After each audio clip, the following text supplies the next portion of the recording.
গার্ডের পিছু পিছু নেহা সেই অন্ধকার স্যাঁতস্যাঁতে রুমটাতে এসে ঢুকলো। ঘরের ভেতরটা গুমোট আর ভারী হয়ে আছে। শুভ্র তখনও সেই চেয়ারে মাথাটা পেছন দিকে হেলিয়ে দিয়ে নিঃশ্বাস হয়ে বসে আছে। তার সিল্কি চুলগুলো এখনও ঘাম আর রক্তে লেপ্টে এলোমেলো হয়ে কপালে এসে পড়েছে। ঠোঁটের কোণ দিয়ে শুকনো রক্তের রেখা, আর সেরা শার্টের ফাঁক দিয়ে স্পষ্ট দেখা যাচ্ছে লাঠির শত শত আঘাতের চিহ্ন। শুভ্রকে এই অবস্থা দেখে নেহার কলিজার ভেতরটা এক মুহূর্তের জন্য মোচড় দিয়ে উঠল। যতই স্বার্থপর হোক, দিন শেষে সে শুভ্রকে পাগলের মতো ভালোবাসে। আর নিজের ভালোবাসার মানুষকে এভাবে রক্তাক্ত অবস্থায় দেখার ক্ষমতা কোনো নারীরই থাকে না। তবুও নিজেকে সামনে নিয়ে নেহা পাথরের মতো মুখ করে শুভ্রের সামনে এসে দাঁড়ালো। শুভ্র খুব দৃঢ়ভাবে চোখের পাতা মেলল। ঝাপসা কিন্তু তীক্ষ্ণ দৃষ্টিতে সে নেহার দিকে তাকালো। নেহা কম্পিত কণ্ঠে সরাসরি প্রশ্ন করলো, আমাকে বিয়ে করতে তোমার আসল সমস্যাটা কোথায় শুভ্র? শুভ্র কোনো ক্লান্তি ছাড়াই খুব নিরেট গলায় উত্তর দিল, আমার কাছে এর কোনো ব্যাখ্যা নেই, শুধু একটাই উত্তর আছে, আমি তোমাকে বিয়ে করব না। নেহার চোয়াল শক্ত হয়ে এলো। সে তিক্ত স্বরে আবার বলল, কেন? আমি কি দেখতে খারাপ, নাকি আমি এক সময় ধর্ষিত হয়েছিলাম? আমার উপর তোমার এত ঘৃণা? শুভ্র একটা দীর্ঘশ্বাস ফেলল। তার কণ্ঠস্বরে কোনো ঘৃণা ছিল না, ছিল এক অদ্ভুত গাম্ভীর্য। সে বলল, নারীকে আমি সবসময় সম্মান করি নেহা। তুমি ধর্ষিত হয়েছিলে সেটা তোমার ভাগ্যের পরিহাস, এতে তোমার কোনো হাত নেই, তাই সেটা নিয়ে তোমাকে ছোট করার রুচি আমার নেই। আমি তোমাকে ওভাবে দেখি না। নেহা এবার প্রায় ভেঙে পড়ল। সে শুভ্রর হাঁটুর কাছে বসে পড়ে আর্তনাদ করে বলল, তাহলে আমাকে বিয়ে করতে কেন চাচ্ছ না? শুভ্র, আমি তোমাকে সত্যিই ভালোবাসি, আমার সবটুকু দিয়ে ভালোবাসি। বিশ্বাস করো, তুমি শুধু একবার আমাকে নিজের করে নাও, আমি প্রমিস করছি। তাহলে আমাকে বিয়ে করতে কেন চাচ্ছ না শুভ্র? আমি তোমাকে সত্যিই ভালোবাসি, আমার সবটুকু দিয়ে ভালোবাসি। বিশ্বাস করো, তুমি শুধু একবার আমাকে নিজের করে নাও, আমি প্রমিস করছি। তোমার সব কথা আমি অক্ষরে অক্ষরে শুনবো, তোমার সব আদেশ আমি মাথা পেতে নেব। শুধু আমাকে ফিরিয়ে দিও না শুভ্র। শুভ্র নেহার চোখের দিকে তাকিয়ে এক বুক যন্ত্রণা চেপে খুব শান্তভাবে বলল, ভালোবাসার অর্থ তো তুমি বোঝো নেহা। তাহলে আমার হৃদয় যদি আগে থেকে অন্য কেউ রাজত্ব করে, তাকে সেখানে রেখে আমার এই মন কিভাবে তোমাকে গ্রহণ করবে? আমি চাইলেও তো তোমাকে এই হৃদয়ে জায়গা দিতে পারবো না। শুভ্রের মুখ থেকে সেই কথাগুলো বেরানো মাত্রই নেহার চেহারায় মায়া উবে গেল, আর তার চোখে মুখে পাথরের মতো শক্ত হয়ে এলো।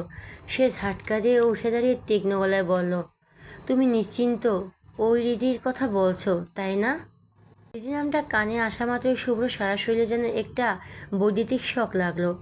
এত অত্যাচারও যে চোখ দুটো পাথরের মতো ছিল। চোখগুলো মুহূর্তে ঝাপসা হয়ে এলো।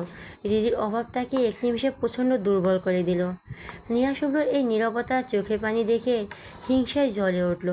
সে শুভ্রের একদম মুখের কাছে মুখ এনে দাঁত কিরমির করে বলল, যদি তোমার জীবনে ওই হৃদি না থাকে, যদি তুমি ওকে আর কোনোদিন ফিরে না পাও। পুরো বুকের ভেতরটা যেন খান খান করে উঠল। সে নিজের অজান্তে অস্পষ্ট স্বরে আর প্রচণ্ড অসহায়ত্ব নিয়ে বলে উঠল, পাগল হয়ে যাব আমি, ধ্বংস হয়ে যাব আমি। পুরো গলায় হৃদির প্রতি এমন টান দেখে নেহার ভেতরে থাকা নারী সত্তাটা ঈর্ষায় হিতাহিত জ্ঞান হারিয়ে ফেলল। সে নিশ্চিত হয়ে গেল যে এই পুরুষের হৃদয় অন্য কারো জন্য তার তিল পরিমাণও জায়গার অবশিষ্ট নেই। নেহার আগে অন্ধ হয়ে হিসিয়ে বলল, যেখানে সাইফান শুভ্র চৌধুরী আমার নয়, সেখানে সাইফান শুভ্র চৌধুরী ধ্বংসই প্রাপ্য। নেহার ড্রয়িং রুমে ফিরে এসে পাগলের মতো হাতের কাছে যা পাচ্ছে সব কিছু আশা দিয়ে ভাঙচুর করতে লাগলো। দামি কাছের ফুলদানি থেকে শুরু করে ছপিস সব মাটিতে পড়ে চুরমার হয়ে যাচ্ছে। নির্বাণ দ্রুত এগিয়ে এসে নেহাকে আটকানোর চেষ্টা করলো এবং শান্ত করতে করতে বলল, কুল ডাউন নেহা, কি হয়েছে? কেন এমন করছিস? শান্ত হ।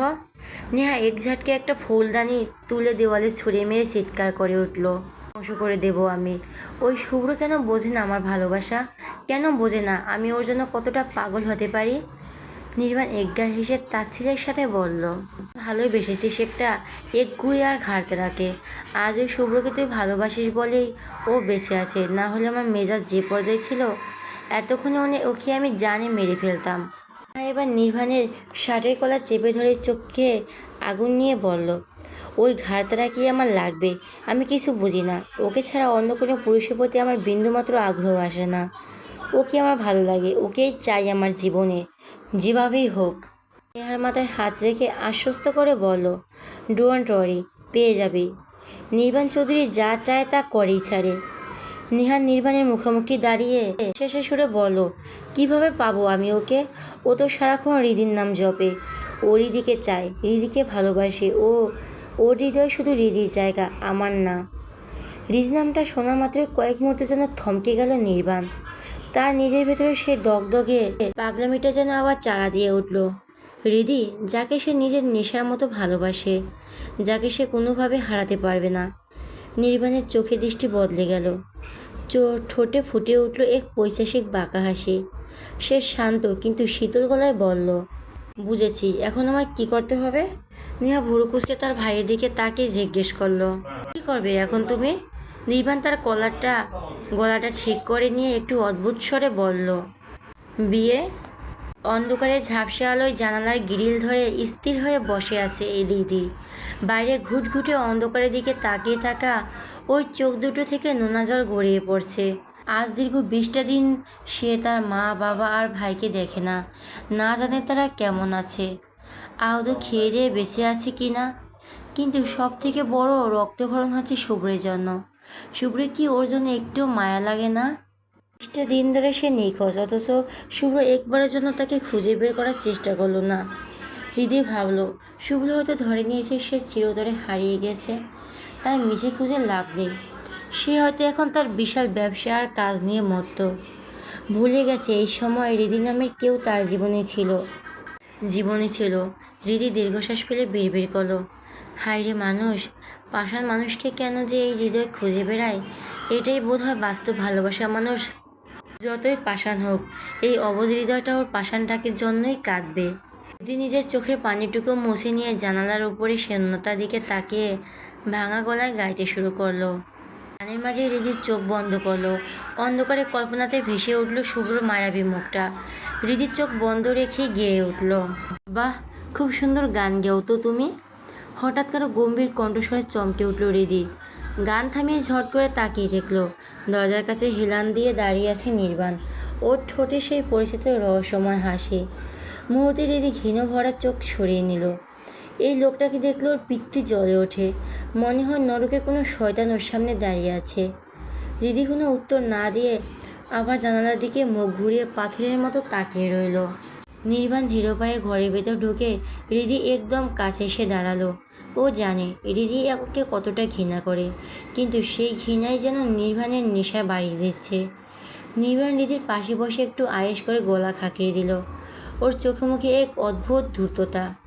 সে হৃদির দিকে তাকে শান্ত গলায় বলল, তোমার বন্দিদশা এবার শেষ হৃদি, অনেক হয়েছে। আর এভাবে অন্ধকারে থাকতে হবে না। এখন থেকে তুমি বাইরের আলো দেখতে পারবে, মুক্ত বাতাসে নিঃশ্বাস নিতে পারবে। বাড়ি যাওয়ার কথা শুনে হৃদি স্নান হয়ে যাওয়া চোখে মুখে এক মুহূর্তের জন্য আশার আলো ঝলমল করে উঠল। সে অবিশ্বাসের সুরে জিজ্ঞেস করলো, সত্যি বলছেন? আমাকে আমার মা বাবার কাছে যেতে দিবেন? আমাকে ছেড়ে দিবেন? নির্বাণ একটা বাঁকা হাসি দিয়ে বলল, ছেড়ে দেব, তবে একটা ছোট শর্ত আছে। হৃদি বুক ঠিপ অবস্থায় বলল, কি শর্ত?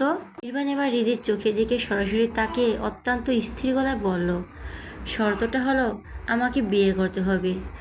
হৃদি যেন আকাশ থেকে পড়ল। মুহূর্তে ওর মুখটা ফ্যাকাশে হয়ে গেল। সে ঘৃণায় শিউরে উঠে তড়িৎ গতিতে বলল, অসম্ভব, এইটা আমি মরে গেলেও পারবো না। আপনি কি আমাকে ভাবলেন আমি আপনাকে বিয়ে করব? নির্বাণের চেহারা কোনো ভাবান্তর হলো না। সে আগের মতো নির্বিকার থেকে বলল, উত্তেজিত হচ্ছে কেন?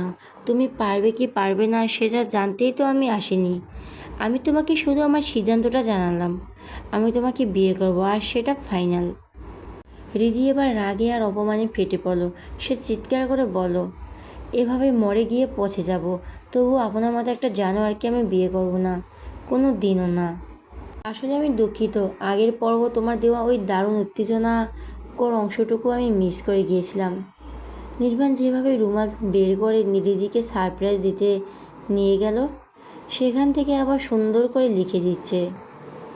হৃদি ঘৃণা ভরা কথা শুনে নির্বাণ অট্টহাসিতে ফেটে পড়ল। হৃদির আগে ফুটছে, তার যদি সামর্থ্য থাকতো তবে এই নির্বাণকে এখনই শেষ করে ফেলতো। নির্বাণ হাসি থামিয়ে ক্রুদ্ধ গলায় বলল, জানি তুমি এত সহজে রাজি হবে না, তার জন্য তোমাকে খুশি করতে একটা স্পেশাল সারপ্রাইজ এনেছি। সারপ্রাইজ এত সুন্দর যে ওটা দেখার পর তুমি নিজেই নিচে নিচে আমাকে বিয়ে করতে চাইবে। হৃদি ভুরু কুচকে সন্ধিহান চোখে তাকালো, তার মনে কু ডাকছে। সে কাপা গলায় জিজ্ঞেস করলো, সারপ্রাইজ? কিসের সারপ্রাইজ? নির্বাণ কোনো উত্তর দিল না। সে ধীরুপায়ে উঠে দাঁড়ালো এবং পকেট থেকে একটা সাদা রুমাল বের করলো। রুমালটা নাকের কাছে নিয়ে একবার ঘেরান নিল সে। অন্তঃপর হঠাৎ করে বাম হাত দিয়ে হৃদিকে হেঁচকা টান দিয়ে দাঁড় করিয়ে দিল। হৃদি কিছু বুঝে ওঠার আগে নির্বাণ তার পেছনে গিয়ে চোখের ওপর রুমালটা শক্ত করে বাঁধতে বাঁধতে বলল, চলো তোমাকে নিয়ে যাই সেই কাঙ্ক্ষিত সারপ্রাইজ দেখাতে, যেখানে তোমার সব প্রশ্নের উত্তর অপেক্ষা করছে। নির্বাণ হৃদের হাত শক্ত করে ধরে একরকম টেনে হিঁচড়ে সেই অন্ধকার সিঁড়ি দিয়ে নিচে নামতে লাগলো। হৃদি অন্ধকারে কিছু দেখতে পাচ্ছে না, শুধু তার বুকটা দূর দূর কাঁপছে। কিছুক্ষণ হাঁটার পর নির্বাণ একটা লোহার দরজা খোলার শব্দ করলো। ঘরের ভেতরটা গুমোট আর ভ্যাপসা গন্ধ। নির্বাণ হৃদিকে ঘরের ঠিক মাঝখানে দাঁড় করালো।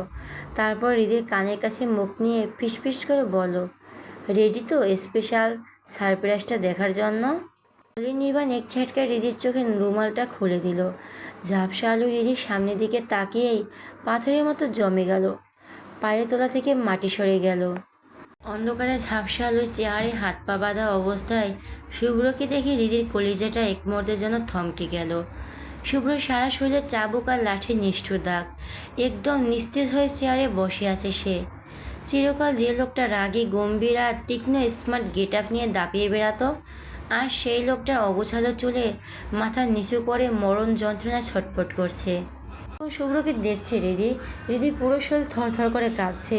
ঠোঁট জোড়া যেন নিজেই নিয়ন্ত্রণে নেই। অস্পষ্ট স্বরে বুক চেরা এক করুণ আর্তনাদ বেরিয়ে এলো, শুভ্র ভাইয়া। হৃদি সে ভাঙা কণ্ঠস্বর কানে আসতেই খুব ধীরে ধীরে মাথা তুলে তাকালো। হৃদির চোখের দিকে তাকাতে শুভ্রের সেই লাল হয়ে যাওয়া ফোলা দুটো চোখ ফুটে উঠল এক তৃষ্ণার্ত ব্যাকুলতা। যেন এই একটি মুখ দেখার জন্য তার আত্মটা গত 20 দিন ধরে মৃত্যুর দরজায় দাঁড়িয়ে অপেক্ষা করছিল। শুভ্র কোনো কথা বলতে পারল না, শুধু অপলক দৃষ্টিতে হৃদির দিকে তাকিয়ে রইল। তার শুকিয়ে কাঠ হয়ে যাওয়া মুখ আর কুঁচকে যাওয়া চামড়া বলে দিচ্ছে কতটা অমানবিক অনাহার আর অত্যাচারের উপর দিয়ে সে যাচ্ছে। শুভ্রর এই বিবশ অবস্থা দেখে হৃদি হিতাহিত জ্ঞান হারিয়ে ফেলল। সে ডুকরে কেঁদে উঠে দৌড়ে শুভ্রের কাছে যেতে চাইল। তার ক্ষতবিক্ষত শরীরটা আগলে ধরতে চাইল, কিন্তু নিয়তি তার সহায় হলো না। মাত্র 2 পা এগোতে এক হেঁচকার টানে তাকে থামিয়ে দিল নির্বাণ। লোহার মতো শক্ত মুঠোয় হৃদির হাতটা মুচড়ে ধরল সে। হৃদিকে নিজের একদম কাছে টেনে নিয়ে এসে নির্বাণ তার কানে কানে শীতল আর বিষাক্ত গলায় বলো, কেমন দিলাম সারপ্রাইজটা মায়াবী? এই সারপ্রাইজটা দেখা পর্যন্ত তোমার দৌড়, কিন্তু ছোঁয়া পর্যন্ত তোমার কোনো ক্ষমতা নেই। আমার অনুমতি ছাড়া ওর ছায়াও মারাতে পারবে না তুমি। হৃদি ঘৃণায় আর রাগে অন্ধ হয়ে দিকে তাকালো। তার 2 চোখ জিয়ে যেন আগুনের ফুলকি বেরোচ্ছে। সে চিৎকার করে বলল, আপনি কি আদৌ কোনো মানুষ? একটা মানুষকে এভাবে পশুর মতো মারতে আপনার কি হাত একটুও কাঁপলো না? আপনার কি দয়া মায়া বলতে কিচ্ছু নেই? হৃদির চোখে চোখ রেখে খুব শান্ত কিন্তু নিষ্ঠুর গলায় বলল, দয়া মায়া দিয়ে দুনিয়া চলে না হৃদি।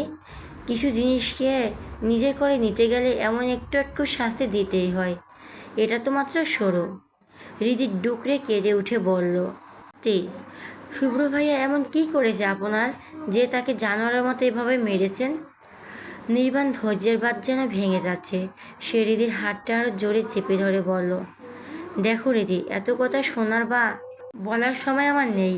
আমার একমাত্র লক্ষ্য তোমাকে বিয়ে করা, আর সেই লক্ষ্যে পৌঁছানোর জন্য আমি যে কোনো মূল্যে দিতে পারি, যে কোনো পথ বেছে নিতে পারি। হৃদি শিউরে উঠে অস্পষ্ট স্বরে বলল, কি বলতে চাইছেন আপনি? নির্বাণ এবার তার শিকারের দৃষ্টি সরিয়ে শুভ্রের দিকে তাকালো। শুভ্র তখনও আধবোঝা চোখে হৃদির দিকে তাকিয়ে আছে। নির্বাণ এক পৈশাচিক শয়তানি হাসি দিয়ে বলল, মানে খুব সহজ। এই যে সামনে বসে আছে তোমার প্রিয় শুভ্র ভাই, তাকে যদি কালকে সূর্য দেখতে দিতে চাও, তাকে যদি জীবিত দেখতে চাও, তবে কাল সুন্দর করে আমার জন্য বউ সেজে তৈরি হয়ে থাকবে। আর যদি না চাও, নির্বাণ একটু থেমে শুভ্র দিকে তাকিয়ে খুনের নেশায় মত্ত হয়ে বলল, তবে শুভ্র জানাজা দেখার জন্য মানসিক প্রস্তুতি নিয়ে ফেল। সিদ্ধান্ত তোমার হৃদি। আমার বাসর ঘর নাকি ওর কবর? হৃদির আগে সারা শরীর রিরি করেও জ্বলে উঠল। অপমান আর ঘৃণায় সে জ্ঞান হারিয়ে ফেলল। এক ঝাটকে নির্বাণের হাত থেকে নিজের হাত ছাড়িয়ে নিল সে। তারপর সর্বশক্তি দিয়ে সজোরে একটা থাপ্পড় বসিয়ে দিল নির্বাণের গালে। থাপ্পড়ের শব্দে পুরো ঘরটা যেন এক মুহূর্তে যেন স্তব্ধ হয়ে গেল। হৃদি চিৎকার করে বলল, ভাবেন কি করে যে আপনার মতো একটা পশুকে আমি বিয়ে করব? মরে যাব, জীবন দিয়ে দেব, তবু আপনাকে আমি কোনোদিন বিয়ে করব না।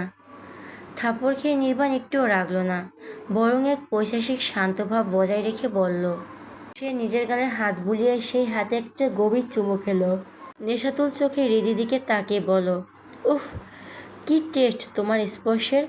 প্রিয়, তুমি শুধু একবার আমার হয়ে যাও। আই প্রমিস, তোমার হাতের এমন থাপ্পড় আমি সারা জীবন খেতে রাজি আছি। বলি নির্বাণ অট্ট হাসিতে ফেটে পড়ল। হৃদির আগে ফুঁসছে, তার বুকটা ধড়ফড় করছে। নির্বাণ হঠাৎ হাসি থামিয়ে হৃদির সামনে এসে দাঁড়ালো। তার চোখে তখন খুনের নেশা। সে শীতল গলায় বলল, তুমি জানো এখন আমি কি করব? হৃদি ভুরু কুঁচকে ভয়াক্ত চোখে তাকালো। নির্বাণ একটা বাঁকা হাসি দিয়ে তীক্ষ্ণ স্বরে শীষ দিল। সাথে সাথে দরজা দুজন গার্ড এসে হাজির হলো। নির্বাণ তাদের দিকে তাকিয়ে হাত দিয়ে শুভ্রকে দেখিয়ে বলল, শুভ্রকে আবারও লাঠি দিয়ে একটু আদর করে দে। হৃদি একটু দেখুক ওর প্রিয় শুভ্র ভাইকে আমরা কিভাবে আদর সোহাগ করতে পারি। কথাটি শোনা মাত্র হৃদি পাগলের মতো না সূচক মাথা নাড়তে লাগলো।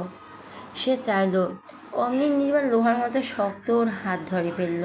হৃদি ছটফট করছে, কিন্তু নির্বাণের মুঠি থেকে বের হতে পারছে না। চোখের সামনে গার্ডটা সোজা শুভ্রের সামনে গিয়ে দাঁড়ালো। শুভ্র সে ক্ষতবিক্ষত শরীরের উপর আবারও লাঠির অমানবিক আঘাত পড়তে শুরু করলো। শুভ্র ব্যথায় আর্তনাদ করে উঠল। যত সে শক্তিশালী হোক, তার শরীরটা তো রক্তমাংসেরই তৈরি। কত মাইল আর সহ্য করবে সে? শুভ্র সে বুক চেরা চিৎকার যেন তীরের মতো গিয়ে হৃদির কলিজায় বেজছে। হৃদি আর নিজেকে সামলাতে পারল না। সে গার্ডের দিকে তাকিয়ে চিৎকার করে কান্নায় ভেঙে পড়ল। আল্লাহ, দোহাই লাগে, থামেন। এইভাবে পাষাণ হয়ে মারবেন না ওকে, প্লিজ থামেন। ও মরে যাবে, দয়া করে থামেন। হৃদির আত্মচিৎকার গার্ডদের কাছে পৌঁছাচ্ছে না। তারা যন্ত্রের মতো নির্বাণের আদেশ পালন করে যাচ্ছে। একের পর এক লাঠির আঘাত শুভ্র রক্তাক্ত শরীর আছড়ে পড়ছে। হৃদি পাগলের মতো চিৎকার করছে, ছটফট করছে। তার মনে হচ্ছে এই মুহূর্তে যদি সে শুভ্রকে গিয়ে জড়িয়ে ধরতে পারত, তবে বোধহয় কলিজার এই দহন শান্ত হতো। উপায় না দেখে হৃদি হঠাৎ জানোয়ারের মতো নির্বাণের হাতে সজোরে কামড় বসিয়ে দিল।